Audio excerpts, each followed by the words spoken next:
Hey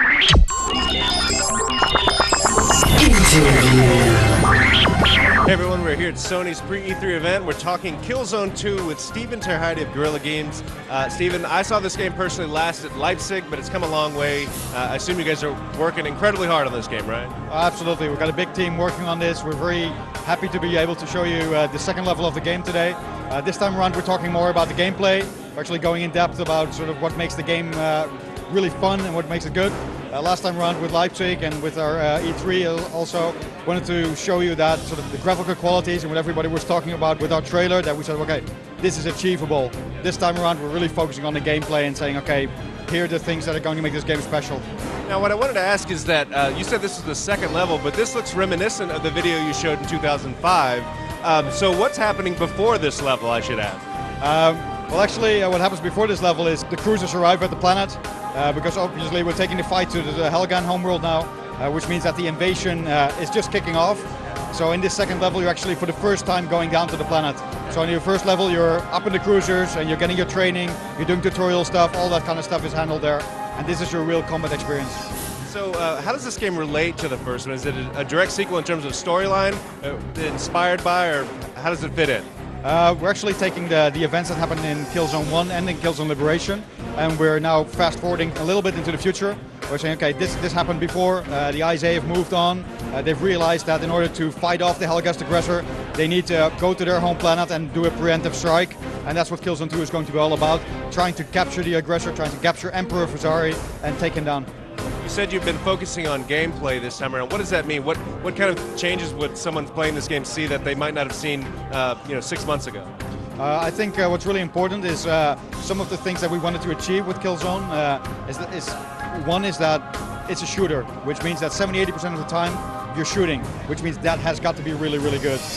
So it's not just the detail that we put in the models of the weapons or the animations, make sure that the reload animations are absolutely spot on, but also the idea that every bullet that you fire has an actual impact on the world around you.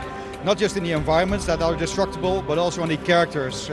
So any enemy you fire a bullet into, we want to make sure that those respond realistically.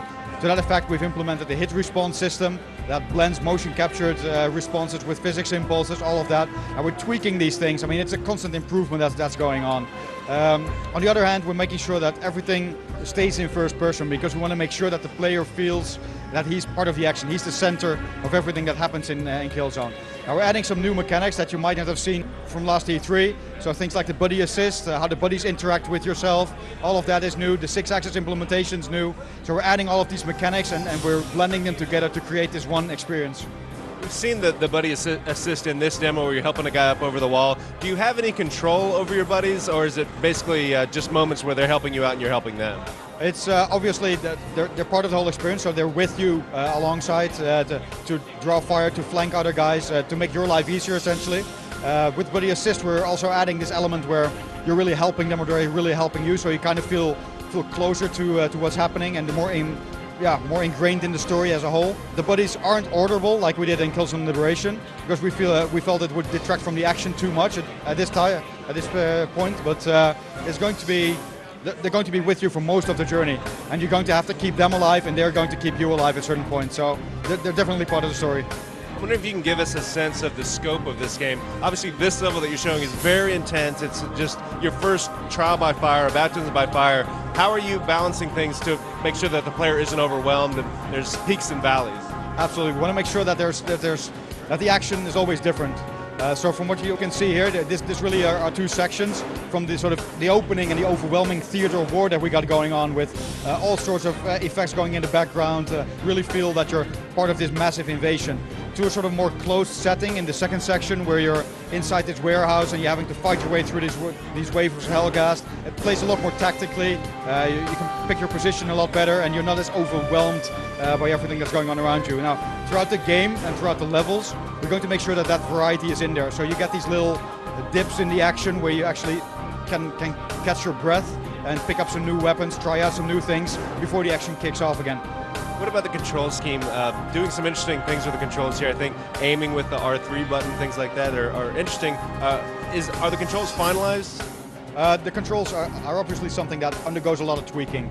We're doing some user testing right now, making sure that we've been playing the game for a while now, so we know exactly how to work the controls. Trying to get some new ideas and some new people in, saying, okay, let's have a look, sit down with the game, play it. It's the first time, and they come up with different solutions. They come up with different ideas, saying, well, actually, this doesn't make any sense. So what we're doing is trying to bring the best of all those worlds, try to bring that into the default set, but at the same time create a couple of other control settings that you can just pick and choose from. Are there online plans for this game? Can you tell us about them? There's definitely online in this game. It's a very, very big portion. I'd say it's about 50% of the title. Multiplayer is a big deal for us. We've been playing it for a while now internally, and when the time is right, we'll start revealing all of that as well. Can't wait. So I guess the big question, of course, is when is Killzone coming out? Killzone 2 coming out?